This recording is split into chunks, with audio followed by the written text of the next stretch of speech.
Hi good morning. അപ്പോൾ നമ്മുടെ ഇന്നത്തെ റെസിപ്പി നമ്മുടെ സദ്യയിൽ ഒഴിച്ചുകൂടാൻ പറ്റാത്തൊരു വിഭവമാണ് നമ്മുടെ പുളി ഇഞ്ചി. പുളി ഇഞ്ചി നമ്മൾ എപ്പോഴും എല്ലാ സദ്യയിലും ഉണ്ടാക്കാറുണ്ട്.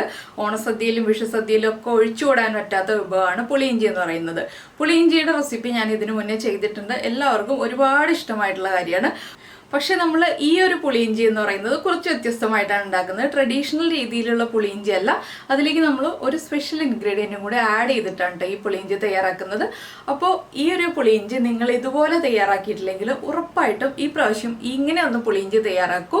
അപ്പോൾ നമ്മുടെ ഓണസദ്യ എല്ലാവർക്കും നേരത്തെ തയ്യാറാക്കി പ്ലാൻ ചെയ്യാൻ വേണ്ടിയിട്ടാണ് ഞാനിങ്ങനെ വിഭവങ്ങൾ നേരത്തെ ചെയ്യുന്നത്. അപ്പോൾ നിങ്ങളെല്ലാവരും ഈ പ്രാവശ്യത്തെ ഓണസദ്യയിൽ ഇങ്ങനെ പുളിയിഞ്ചി തയ്യാറാക്കാം കേട്ടോ. പിന്നെ ഇഞ്ചിക്കറിയുടെ റെസിപ്പി അതും ചെയ്തിട്ടുണ്ട്. ഇഞ്ചിക്കറി 2 രീതിയിൽ ഞാൻ ചെയ്തിട്ടുണ്ട്. അപ്പോൾ അതൊക്കെ നിങ്ങൾ ചെയ്ത് നോക്കും എന്ന് വിചാരിക്കുന്നു. സമയം കിട്ടുന്നത് പോലെ ഓരോ റെസിപ്പികൾ പ്ലാൻ ചെയ്ത് തയ്യാറാക്കൂ. അപ്പോൾ നമ്മുടെ ഈ സ്പെഷ്യൽ പുളിയിഞ്ചി എങ്ങനെയാണ് തയ്യാറാക്കുന്നത് നമുക്ക് നോക്കാം. നമുക്ക് നമ്മുടെ ഇൻഗ്രീഡിയൻസ് നോക്കാം. നമ്മളിപ്പോൾ 200 ഗ്രാം ഇഞ്ചി എടുത്തിട്ടുണ്ട്. 200 ഗ്രാം ഇഞ്ചിക്ക് വേണ്ട അളവുകളാണ് ഞാൻ പറയുന്നത്. 4 പച്ചമുളക്, നല്ല എരിവുള്ള പച്ചമുളക് എടുത്തിട്ടുണ്ട്. നിങ്ങൾ എരിവ് കുറഞ്ഞ പച്ചമുളകാണ് എടുക്കുന്നതെങ്കിൽ ഒരു 6 എണ്ണം എടുത്തോളൂ. പിന്നെ ഞാൻ എടുത്തിരിക്കുന്നത് 12 ഈന്തപ്പഴമാണ്. ചെറിയ ഈന്തപ്പഴം ആയതുകൊണ്ടാണ് 12 എണ്ണം എടുത്തിട്ടുള്ളത്. വലുതാണെങ്കിൽ ഒരു 8 എണ്ണം മതി കേട്ടോ. പിന്നെ ഒരു 3.5 ടേബിൾ സ്പൂൺ ശർക്കര എടുത്തിട്ടുണ്ട്. പിന്നെ വലിയ നാരങ്ങ, ചെറുനാരങ്ങ വലുപ്പത്തിൽ പുളി എടുക്കുക. വാളൻപുളി വലിയ ചെറുനാരങ്ങ വലുപ്പത്തിൽ തന്നെ എടുക്കണം. എന്താണെന്ന് വെച്ചിട്ടുണ്ടെങ്കിൽ ഈ ഒരു പുളിയിഞ്ചിയിൽ പുളിയും മധുരവും മുന്നിട്ട് നിൽക്കുന്നതാണ്. അതുകൊണ്ട് തന്നെ വലിയ ചെറുനാരങ്ങ വലുപ്പത്തിൽ വാളൻപുളി എടുത്തിട്ട് നമ്മൾ നേരത്തെ വെള്ളത്തിൽ സോക്ക് ചെയ്ത് വെക്കണം. ഞാൻ വെള്ളത്തിൽ സോക്ക് ചെയ്ത് വെച്ചിട്ടുണ്ട്. ഇതിപ്പോൾ ഞാൻ നിങ്ങളെ കാണിക്കാൻ വേണ്ടി എടുത്ത് വെച്ചു എന്നേ ഉള്ളൂ. പിന്നെ ഈന്തപ്പഴം എടുക്കുമ്പോൾ നല്ല ഡാർക്ക് കളറിൽ ഈന്തപ്പഴം എടുക്കാം കേട്ടോ. എനിക്ക് കിട്ടിയ ഈന്തപ്പഴത്തിന് കളർ കുറവാണ്. അപ്പോൾ ഇത് ലയൺ എന്ന് പറഞ്ഞ ബ്രാൻഡാണ്. ഈ ഒരു ബ്രാൻഡ് നിങ്ങൾ വാങ്ങിക്കാതിരിക്കുക. വേറെ ഏതെങ്കിലും നല്ല ഡാർക്ക് കളറിൽ ഈന്തപ്പഴം എടുക്കുക. അത് മാത്രമേ ശ്രദ്ധിക്കാനുള്ളൂ.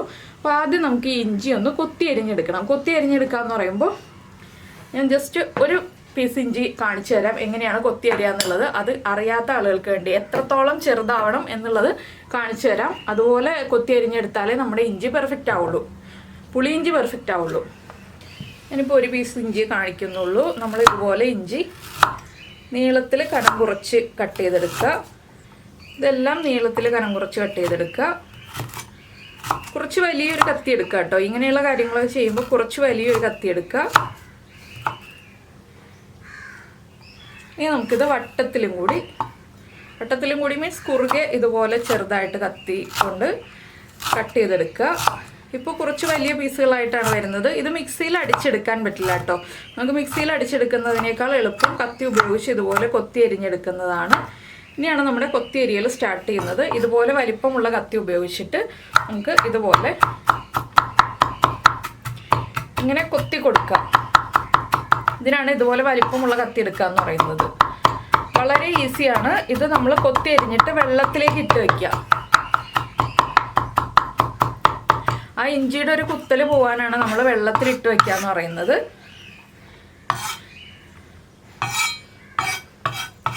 ഈ ഒരു പുളിയിഞ്ചി നമുക്ക് ഒരാഴ്ചയിൽ കൂടുതൽ, ഒരാഴ്ചയെന്നല്ല 1 മാസത്തോളം നമുക്ക് ഫ്രിഡ്ജിൽ വെക്കാതെ സൂക്ഷിക്കാം കേട്ടോ. റൂം ടെമ്പറേച്ചറിൽ സൂക്ഷിക്കാം. ഒരാഴ്ചയൊക്കെ നമുക്ക് സുഖമായിട്ട് നേരത്തെ ഓണസദ്യക്ക് നേരത്തെ ഉണ്ടാക്കി വെക്കാവുന്നതാണ്. 1 മാസത്തോളം നമുക്ക് ഫ്രിഡ്ജിൽ വെക്കാതെ സൂക്ഷിക്കാവുന്ന ഒരു പുളിയിഞ്ചിയാണിത്. ഒട്ടും മോശമായി പോവില്ല. ഞാൻ പറയുന്ന രീതിയിൽ തന്നെ ഉണ്ടാക്കുകയാണെങ്കിൽ ഒട്ടും തന്നെ മോശമായി പോവില്ല കേട്ടോ. ഫ്രിഡ്ജിൽ വെക്കുകയേ വേണ്ട. ഇടയ്ക്ക് ഇതുപോലെ ഒന്ന് കത്തി തുടച്ച് കത്തിയിലുള്ള ആ ഒരു ഇഞ്ചിയും കൂടി നമ്മൾ ചോപ്പിംഗ് ബോർഡിലേക്ക് ആക്കി കൊടുക്കുക. ഇതൊക്കെ നമുക്ക് തലേ ദിവസം ചെയ്ത് വെക്കാവുന്ന പരിപാടികളാണ് കേട്ടോ. സദ്യയുടെ തലേ ദിവസമോ ഒരാഴ്ച മുൻപെയോ ഒക്കെ പ്രിപ്പയർ ചെയ്ത് വെക്കാവുന്ന പരിപാടികളാണ്. നിങ്ങൾ ഈ വീഡിയോ കാണുന്ന അന്ന് തന്നെ പുളിയിഞ്ചി ഉണ്ടാക്കി വെച്ചോളൂ. അപ്പോൾ പുളിയിഞ്ചി നമുക്ക് ആ ഒരു പ്രിപ്പറേഷനൊക്കെ നേരത്തെ കഴിയും.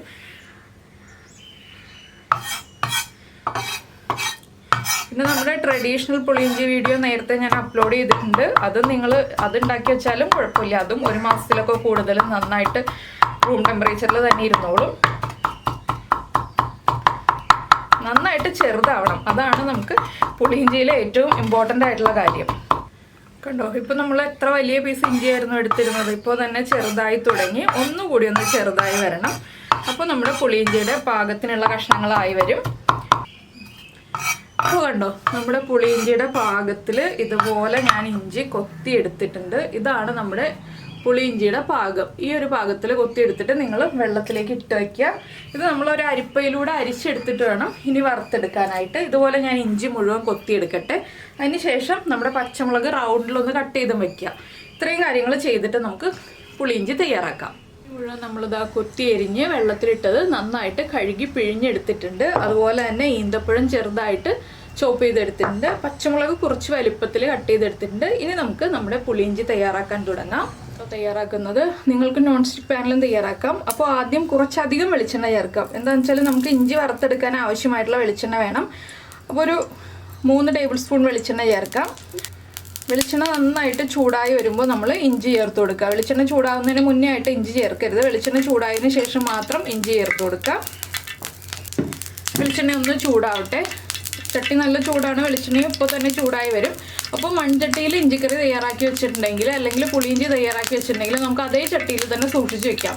നമ്മൾ വേറെ പാത്രങ്ങളിലേക്ക് മാറ്റി വയ്ക്കേണ്ട ആവശ്യമില്ല. അതുപോലെ നോൺ സ്റ്റിക്ക് പാത്രങ്ങളിലാണ് നമ്മൾ പുളിയിഞ്ചി അല്ലെങ്കിൽ ഇഞ്ചിക്കറി തയ്യാറാക്കി വെക്കുന്നതെങ്കിൽ നമ്മൾ വേറെ പാത്രങ്ങളിലേക്ക് മാറ്റി വയ്ക്കണം കേട്ടോ.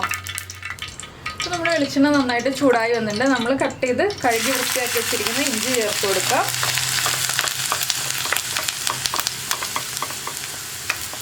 ഇനി ഇഞ്ചി നന്നായിട്ട് കളർ ചേഞ്ച് ആയി വരുന്നത് വരെ നമ്മളൊന്ന് ഇളക്കി കൊടുത്തുകൊണ്ടിരിക്കുക. ഇപ്പോൾ ഇഞ്ചിയിലേക്ക് ഒന്നും ചേർക്കേണ്ട ആവശ്യമില്ല. അലുമിനിയം പാത്രങ്ങളിലോ ഇരുമ്പിൻ്റെ ചട്ടിയിലോ ഒന്നും നമ്മൾ ഇഞ്ചിക്കറി അല്ലെങ്കിൽ പുളിയിഞ്ചി ഉണ്ടാക്കാതിരിക്കുകയാണ് നല്ലത്. എന്താണെന്ന് വെച്ചാൽ നമുക്ക് ഇരുമ്പിൻ്റെ ചട്ടി അല്ലെങ്കിൽ ഓടിൻ്റെ ഉരുളിയിലൊക്കെ നമ്മുടെ പുളിയിഞ്ചി അല്ലെങ്കിൽ ഇഞ്ചിക്കറിയൊക്കെ തയ്യാറാക്കാവുന്നതാണ്. ഓടിൻ്റെ ഉരുളി എന്ന് പറയുമ്പോൾ നമ്മൾ പായസം വയ്ക്കുന്ന ഉരുളിയല്ല. പുളിയിഞ്ചിയൊക്കെ ഉണ്ടാക്കാനായിട്ട് ചെറിയ ഉരുളികൾ വേറെ സെപ്പറേറ്റ് വെക്കുക.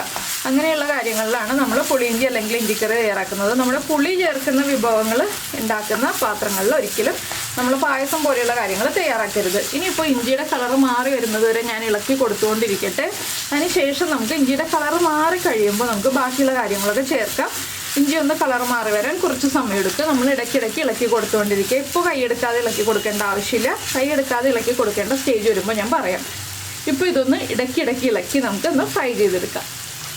ഇപ്പോൾ നമ്മുടെ ഇഞ്ചിയൊക്കെ നന്നായിട്ട് കുക്കായി കളറൊക്കെ മാറി ഇത് കണ്ടോ ഒരു കിലുങ്ങുന്ന ശബ്ദം പോലെ ആയി വന്നിട്ടുണ്ട്. ഇനി നമുക്കിതിലേക്ക് നമ്മൾ എടുത്തു വെച്ചിരിക്കുന്ന ഈന്തപ്പഴം ചേർത്ത് കൊടുക്കാം. ഈന്തപ്പഴവും ഇനി നന്നായിട്ടൊന്ന് കുക്കായി വരണം. ഈന്തപ്പഴത്തിൻ്റെ ആ ഒരു റോ ടേസ്റ്റ് ഒന്ന് മാറി വരുന്നത് വരെ വീണ്ടും ഇളക്കി കൊടുക്കുക. ഈന്തപ്പഴം കുക്കായി വരാൻ ഒരുപാട് സമയമൊന്നും എടുക്കില്ല, വേഗം തന്നെ കുക്കായി വരും. ഇതിൻ്റെ കൂടെ തന്നെ നമ്മൾ കട്ട് ചെയ്ത് വെച്ചിരിക്കുന്ന പച്ചമുളക്, അതുപോലെ തന്നെ ഒരു 2 തണ്ട് കറിവേപ്പില ഇത്രയും ചേർത്ത് കൊടുക്കാം. ഈ സമയത്ത് നമ്മൾ ഒരു 1/4 കപ്പ് വെള്ളത്തിൽ നമ്മൾ എടുത്ത് വെച്ചിരിക്കുന്ന 3.5 ടേബിൾ സ്പൂൺ ശർക്കര ഉണ്ടല്ലോ, ആ ശർക്കര ഒന്ന് പാനിയാക്കി എടുക്കുക. 1/4 കപ്പ് വെള്ളത്തിൽ കൂടുതൽ വേണ്ട, നമുക്ക് 1/4 കപ്പ് വെള്ളത്തിൽ മതി ശർക്കര പാനി. അതും കൂടി റെഡിയാക്കി വെക്കാം കേട്ടോ. അപ്പോൾ ഇനി ഈന്തപ്പഴം ഒന്ന് കുക്കായി വരട്ടെ. ഒരു 3 മിനിറ്റോളം ഈന്തപ്പഴം ചേർത്ത് ഒന്ന് കുക്ക് ചെയ്തെടുക്കുക. അതിനുശേഷം നമുക്ക് പൊടികളൊക്കെ ചേർത്ത് കൊടുക്കാം. അപ്പോൾ ഇനി ഇതൊന്ന് കുക്കായി വരട്ടെ. അപ്പോൾ നമ്മുടെ ഈന്തപ്പഴവും ചേർന്ന് നന്നായിട്ട് ഇഞ്ചി കുക്കായി വന്നിട്ടുണ്ട്. ഇനി നമുക്ക് ഫ്ലെയിം കുറച്ച് വയ്ക്കാം. ഇതിലേക്ക് ഇനി നമുക്ക് പൊടികൾ ചേർത്ത് കൊടുക്കാം. ആദ്യമേ നമ്മൾ ചേർക്കുന്നത് ഒരു 1/4 ടീസ്പൂൺ ഉലുവപ്പൊടി, 1/4 ടീസ്പൂൺ മതി. അത് കഴിഞ്ഞിട്ട് നമ്മൾ ചേർക്കുന്നത് 1/4 ടീസ്പൂൺ തന്നെ കായപ്പൊടി. പിന്നെ നമ്മുടെ മഞ്ഞൾപ്പൊടി 1/2 ടീസ്പൂൺ. പിന്നെ നമുക്ക് എരിവിനായിട്ട് എരിവുള്ള മുളക് പൊടി ചേർക്കാം. ഞാനിപ്പോൾ പച്ചമുളക് ചേർത്തത് എരിവുള്ളതായതുകൊണ്ട് കാശ്മീരി ചില്ലി പൗഡറാണ് ചേർക്കുന്നത്. ഒരു 3 ടീസ്പൂൺ കാശ്മീരി ചില്ലി പൗഡർ ചേർക്കുന്നുണ്ട്. ഇതാകുമ്പോൾ നല്ല കൊഴുപ്പ് കിട്ടും നമ്മുടെ പുളിയിഞ്ചിക്ക്, അതുപോലെ തന്നെ നല്ല കളറും കിട്ടും. അപ്പോൾ എരിവുള്ള മുളക് പൊടി ചേർക്കണമെങ്കിൽ ഒരു 1/2 ടീസ്പൂൺ ഇതിൻ്റെ കൂടെ ചേർത്ത് കൊടുക്കാം. ഞാനിപ്പോൾ എരിവുള്ള മുളക് പൊടി ചേർക്കുന്നില്ല. ഇനി മുളക് പൊടി ഒന്ന് കുക്കായി വരുന്നത് വരെ, നമ്മൾ ചേർത്തിരിക്കുന്ന എല്ലാ പൊടികളും കുക്കായി വരുന്നത് വരെ 1 മിനിറ്റ് ഒന്ന് ഇളക്കി കൊടുക്കുക. നമ്മുടെ ചട്ടിക്ക് നല്ല ചൂടുണ്ട്, അതുകൊണ്ട് തന്നെ ഒരുപാട് സമയം ഇളക്കി കൊടുക്കേണ്ട. 1 മിനിറ്റ് തന്നെ ലോ ഫ്ലെയിമിൽ വെച്ചിട്ട് ഇളക്കി കൊടുത്തിട്ടുണ്ടെങ്കിൽ പൊടികൾ നന്നായിട്ട് കുക്കായി വരും. അപ്പോൾ നമ്മൾ നേരത്തെ വാളൻപുളി ഒക്കെ വെള്ളത്തിലിട്ട് വെച്ചിട്ടുണ്ടായിരിക്കണം. എന്താണെന്ന് വെച്ചിട്ടുണ്ടെങ്കിൽ ഈ പൊടികൾ കുക്കായി കഴിയുമ്പോൾ നമുക്ക് വാളൻപുളി ചേർക്കേണ്ടതാണ്. ഇഞ്ചി വറുക്കുക എന്നുള്ളത് മാത്രമേ ഈ ഒരു പുളിയിഞ്ചി ഉണ്ടാക്കുന്നതിൽ നമുക്ക് കൂടുതൽ സമയം എടുക്കുന്നൊരു പ്രോസസ്സുള്ളൂ കേട്ടോ. ബാക്കിയുള്ള കാര്യങ്ങളൊക്കെ വേഗം ആയിക്കോളും. ഇപ്പോൾ നമ്മുടെ പൊടികളൊക്കെ കുക്കായി തുടങ്ങിയിട്ടുണ്ട്. ഇതിലേക്ക് നമുക്കിനി നമ്മൾ വെള്ളത്തിലിട്ട് വെച്ചിരിക്കുന്ന വാളൻപുളി പിഴിഞ്ഞ് ചേർത്ത് കൊടുക്കാം. കുറച്ച് കൂടുതൽ വെള്ളം ചേർക്കണം കേട്ടോ വാളൻപുളി ചേർക്കുമ്പോൾ. എന്താണെന്ന് വെച്ചാൽ നമ്മുടെ ഇഞ്ചി ഒന്ന് ഈ വാളൻപുളി വെള്ളത്തിൽ കിടന്നിട്ടും കൂടി കുക്കായി വരേണ്ടതാണ്. അതനുസരിച്ച് കുറച്ച് കൂടുതൽ വെള്ളം ചേർക്കണം. അപ്പോൾ ഞാൻ ഇനി വാളൻപുളി പിഴിഞ്ഞ് ചേർക്കുകയാണ്. ഞാനിപ്പോൾ ആദ്യം കുറച്ച് വെള്ളം ചേർക്കുന്നുള്ളൂ, പുറമെ കൂടുതലായിട്ട് വെള്ളം ചേർത്ത് കൊടുക്കും. ഒന്നുകൂടി ഞാൻ ഈ പുളി ഒന്ന് പിഴിഞ്ഞ് ചേർക്കും കേട്ടോ. ഏകദേശം ഒരു കപ്പിൽ കൂടുതൽ 1.25 കപ്പോളം വെള്ളം ഞാനിപ്പോൾ ചേർക്കുന്നുണ്ട്, പുളിവെള്ളം. എന്താണെന്ന് വെച്ചാൽ നമ്മുടെ ഇഞ്ചി നന്നായിട്ടൊന്ന് കുക്കായി കിട്ടണമല്ലോ. ഈ ഒരു ഗ്രേവിയിൽ കിടന്ന് ഇഞ്ചി ഒന്ന് കുക്കായി തിളച്ച് വരണം. അതിനാണ് നമ്മൾ കൂടുതൽ പുളിവെള്ളം ചേർത്ത് കൊടുക്കുന്നത്. നമ്മൾ ഇതുവരെ ഉപ്പ് ചേർത്തിട്ടില്ല, ഇനി നമുക്ക് ഉപ്പ് ചേർത്ത് കൊടുക്കണം.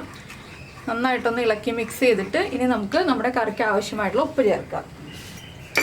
ഞാനിപ്പോൾ ഒരു 1/2 ടീസ്പൂണിൽ മേലെ ഉപ്പ് ചേർത്തിട്ടുണ്ട്. നമുക്ക് ലാസ്റ്റ് ഉപ്പൊക്കെ ചെക്ക് ചെയ്യാം. ഇപ്പോൾ ഉപ്പ് ചെക്ക് ചെയ്തിട്ടുണ്ടെങ്കിൽ കറക്റ്റ് ആയിരിക്കില്ല. നമ്മൾ ശർക്കരപ്പാനി ചേർത്തിട്ടില്ല, ശർക്കരപ്പാനിയും കൂടി ചേർത്തിട്ട് വേണം ഉപ്പ് ചെക്ക് ചെയ്യാനായിട്ട്. ഇനി ഇതൊന്ന് നന്നായിട്ട് തിളച്ച് വരട്ടെ. ഇപ്പോൾ നമ്മുടെ പുളി ചേർത്ത് കഴിഞ്ഞിട്ട് നമ്മുടെ കറി ഒരു 3 മിനിറ്റായി തിളച്ചുകൊണ്ടിരിക്കുന്നു. ഇനി നമുക്കിതിലേക്ക് ശർക്കരപ്പാനി ചേർത്ത് കൊടുക്കാം. ശർക്കരപ്പാനി ചേർക്കുമ്പോൾ എപ്പോഴും അരിച്ച് ചേർക്കുക. ഇനി ശർക്കരപ്പാനിയും കൂടി ചേർത്ത് കഴിഞ്ഞിട്ട് വീണ്ടും നന്നായിട്ടൊന്ന് തിളച്ച് കുറുകി വരണം. ശർക്കരപ്പാനി ചേർത്ത് തിളച്ച് കഴിയുമ്പോൾ നമുക്ക് പുളിയും ഉപ്പും എരിവും എല്ലാം ചെക്ക് ചെയ്യാം. എരിവ് കുറവാണെങ്കിൽ നമുക്ക് വീണ്ടും പച്ചമുളക് എണ്ണയിലൊന്ന് മൂപ്പിച്ചിട്ട് ഇട്ട് കൊടുക്കാം കേട്ടോ. എണ്ണയിൽ മൂപ്പിക്കാതെ ഇട്ട് കൊടുക്കരുത്. അതുപോലെ തന്നെ പുളി കുറവാണെങ്കിൽ പുളി പിഴിഞ്ഞ് ചേർക്കാം. മധുരം കുറവാണെങ്കിൽ വീണ്ടും ശർക്കരപ്പാനി ചേർത്ത് കൊടുക്കാം. ഉപ്പ് കുറവാണെങ്കിൽ ഉപ്പ് ചേർത്ത് കൊടുക്കാം. ഏത് വേണമെങ്കിലും നമുക്ക് ഇനി തിളച്ച് കഴിയുമ്പോൾ അഡ്ജസ്റ്റ് ചെയ്യാവുന്നതാണ്. പിന്നെ ഇരുന്ന് കഴിയുമ്പോൾ പുളി കൂടും. പുളിയിഞ്ചിയാണ്, കുറച്ച് സമയം ഇരുന്ന് കഴിയുമ്പോൾ പുളി കൂടും. നാളെ ആകുമ്പോൾ വീണ്ടും പുളി കൂടും. അതുകൊണ്ട് പുളി കുറവാണെങ്കിൽ ഒരുപാട് പുളി ചേർത്ത് കൊടുക്കേണ്ട ആവശ്യമില്ല. പുളി കുറവാണെന്നുണ്ടെങ്കിൽ നിങ്ങൾ ഒരു ദിവസം വെച്ച് കഴിഞ്ഞിട്ട് പുളി ചേർത്ത് കൊടുത്താലും മതി. പുളി ചേർക്കുമ്പോൾ പുളിവെള്ളം തിളപ്പിച്ചിട്ട് ചേർത്തിട്ട് ഒന്നുകൂടി ഒന്ന് തിളപ്പിച്ചെടുക്കുക. ഇപ്പോൾ ഞാൻ ഈ പറഞ്ഞ അളവിൽ പുളി ചേർക്കുകയാണെങ്കിൽ പുളി കറക്റ്റ് ആയിരിക്കും. പുളി ഒരു പടി കൂടുതലേ നിൽക്കുള്ളൂ, പുളി കുറഞ്ഞ് നിൽക്കില്ല. പുളിയിഞ്ചി എന്ന് പറയുമ്പോൾ എല്ലാ ടേസ്റ്റുകളും ബാലൻസ് ചെയ്ത് നിൽക്കണം. പുളിയും എരിവും ഉപ്പും മധുരവും എല്ലാം കൂടുതലായിട്ട് തന്നെ നിൽക്കണം. അപ്പോഴാണ് നമ്മുടെ പുളിയിഞ്ചി പെർഫെക്റ്റ് ആവുക. പിന്നെ നമ്മുടെ ഈന്തപ്പഴത്തിൻ്റെ മധുരമൊക്കെ ഒന്ന് ഇറങ്ങി വരുന്നത് ഒരു ദിവസം ഇരുന്ന് കഴിയുമ്പോഴാണ്. ഇപ്പോൾ ഇതാ തിളച്ച് തുടങ്ങിയിട്ടുണ്ട്. ഇനിയിപ്പോൾ നമുക്ക് എരിവും മധുരവും പുളിയും ഉപ്പും ഒക്കെ ചെക്ക് ചെയ്യാം. അതിനുശേഷം ചെറിയ ഫ്ലെയിമിൽ വെച്ച് ഒരു 3 മിനിറ്റും കൂടി തിളപ്പിച്ചൊന്ന് കുറുക്കിയെടുക്കാം. അപ്പോൾ ഇനി തിളച്ച് കുറുകി വരട്ടെ. ഈ സമയത്ത് ഒരു 2-3 ഉള്ളി റൗണ്ടിൽ കട്ട് ചെയ്ത് വയ്ക്കുക, ഒരു 3 വറ്റൽമുളക് അടുപ്പിച്ച് വയ്ക്കുക. ഇനി നമുക്ക് വറവിടാനുള്ള കാര്യങ്ങളൊക്കെയാണ്, അതും കൂടി റെഡിയാക്കി വയ്ക്കുക. ഇനി ഇതൊന്ന് കുറുകി വരുമ്പോൾ നമുക്ക് വറവിടാനുള്ള കാര്യങ്ങൾ നോക്കാം. ഇപ്പോൾ ഇതാ നമ്മുടെ പുളിയിഞ്ചി ഇത് കണ്ടോ നന്നായിട്ട് കുറുകി റെഡിയായി വന്നിട്ടുണ്ട്. ഇനി നമുക്ക് വറവിടാനുള്ള കാര്യങ്ങൾ നോക്കാം. ഇത് മാറ്റി വയ്ക്കാം. ഞാൻ ഇനി വറവിടാനുള്ള ഒരു പാൻ വയ്ക്കട്ടെ. അപ്പോൾ നമ്മൾ വറവിടാനായിട്ട് ചെറിയൊരളവിൽ വെളിച്ചെണ്ണ ഒഴിച്ചൊരു പാൻ വെച്ചിട്ടുണ്ട്. അതിലേക്ക് നമുക്കൊരു 1 ടീസ്പൂൺ കടുക് ചേർത്ത് കൊടുക്കാം. കടുകൊന്ന് പൊട്ടി തുടങ്ങുമ്പോൾ ഒരു 1/4 ടീസ്പൂൺ ഉലുവ ചേർത്ത് കൊടുക്കാം. ഉലുവയും പൊട്ടി കഴിയുമ്പോൾ നമുക്കിതിലേക്ക് 3-4 ഉള്ളി റൗണ്ടിൽ കട്ട് ചെയ്തത് ചേർത്ത് കൊടുക്കാം. ഇതൊക്കെ നമ്മുടെ ട്രഡീഷണൽ പുളിയിഞ്ചിയിൽ ചേർക്കേണ്ട കാര്യങ്ങളാണ് കേട്ടോ. ഈ ഉള്ളി ഒന്ന് കളർ ചേഞ്ച് ആയി വരുന്നത് വരെ നമ്മളൊന്ന് ഇളക്കി കൊടുക്കുക.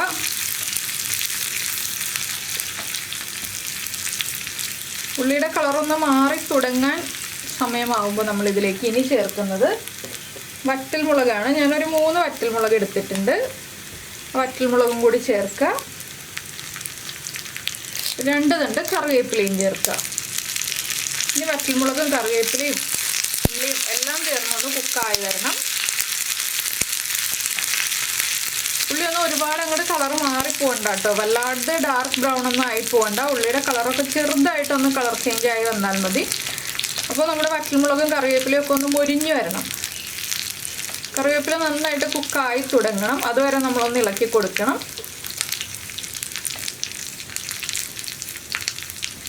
അപ്പോൾ ഞാൻ നമ്മുടെ പുളിയിഞ്ചി ഒരു ബൗളിലേക്ക് സെർവ് ചെയ്തിട്ടുണ്ട്. ഞാനപ്പോൾ ബൗളിലേക്കാണ് വറവ് ചേർക്കാൻ പോകുന്നത്.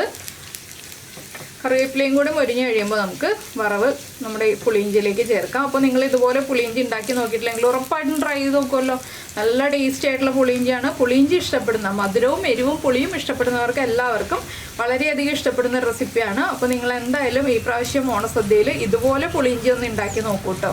നന്നായിട്ട് ഇഷ്ടപ്പെടും. അപ്പോൾ ഇഷ്ടപ്പെട്ട് കഴിഞ്ഞിട്ടുണ്ടെങ്കിൽ നമ്മുടെ വീഡിയോയുടെ താഴെ ഒന്ന് ലൈക്ക് ചെയ്യാനും അതുപോലെ തന്നെ ഇഷ്ടമായോ ഇല്ലയോ എന്നുള്ളതൊന്ന് കമൻറ്റ് ചെയ്യാനും മറന്നു പോകരുത്. പിന്നെ നമ്മുടെ ചാനൽ ആദ്യമായിട്ട് കാണുകയാണെങ്കിൽ ഒന്ന് സബ്സ്ക്രൈബ് ചെയ്ത് സപ്പോർട്ട് ചെയ്യണേ. സബ്സ്ക്രൈബ് ചെയ്യുന്നതിന് ഈ വീഡിയോയുടെ താഴെയുള്ള റെഡ് സബ്സ്ക്രൈബ് ബട്ടൺ ഒന്ന് ക്ലിക്ക് ചെയ്യുക. അതിൻ്റെ റൈറ്റ് സൈഡിലുള്ള ബെല്ലൈക്കണം ക്ലിക്ക് ചെയ്യുക. അപ്പോൾ ഓൾ എന്ന് പറഞ്ഞിട്ടൊരു ഓപ്ഷൻ കാണാം. ആ ഓളും കൂടി പ്രസ് ചെയ്തിട്ടുണ്ടെങ്കിൽ ഞാൻ എപ്പോഴും വീഡിയോ അപ്ലോഡ് ചെയ്യുമ്പോൾ നിങ്ങൾക്ക് നോട്ടിഫിക്കേഷൻ വരും. അപ്പോൾ അത് കണ്ടോ, നമ്മൾ സംസാരിച്ചുകൊണ്ട് വന്നപ്പോൾ തന്നെ നമ്മുടെ വേപ്പിലയും ഉള്ളിയും ഒക്കെ ഒന്ന് കുക്കായി കഴിഞ്ഞു. ഇനി നമുക്കിത് പുളിയിഞ്ചിയിലേക്ക് ചേർത്ത് കൊടുക്കാം. ഇതാ നമ്മുടെ പുളിയിഞ്ചിയുടെ കളർ ഉണ്ടോ, നല്ല ഡാർക്ക് കളറായിട്ട് റെഡി ആയിരിക്കുന്നത്. ഇനി നമുക്ക് വറവും കൂടി ചേർത്ത് റെഡിയാക്കി വയ്ക്കാം. ഞാനിപ്പോൾ വറവും മുഴുവൻ ചേർക്കുന്നില്ല കേട്ടോ, ഫോട്ടോ എടുക്കാൻ ഒരു ഭംഗിക്ക് വേണ്ടി കുറച്ചേ ചേർക്കുന്നുള്ളൂ. ലാസ്റ്റ് നമുക്ക് മുഴുവനും ചേർത്തിട്ട് മിക്സ് ചെയ്ത് ഉപയോഗിക്കാം. അപ്പോൾ നിങ്ങളെല്ലാവരും റെഡിയാക്കി നോക്കുമെന്ന് വിചാരിക്കുന്നു. എല്ലാവരും ട്രൈ ചെയ്യുമല്ലോ. അപ്പോൾ എന്തായാലും ഇത്രയേ ഉള്ളൂ നമ്മുടെ പുളിയിഞ്ചി റെസിപ്പി. നമുക്ക് വീണ്ടും കാണാം.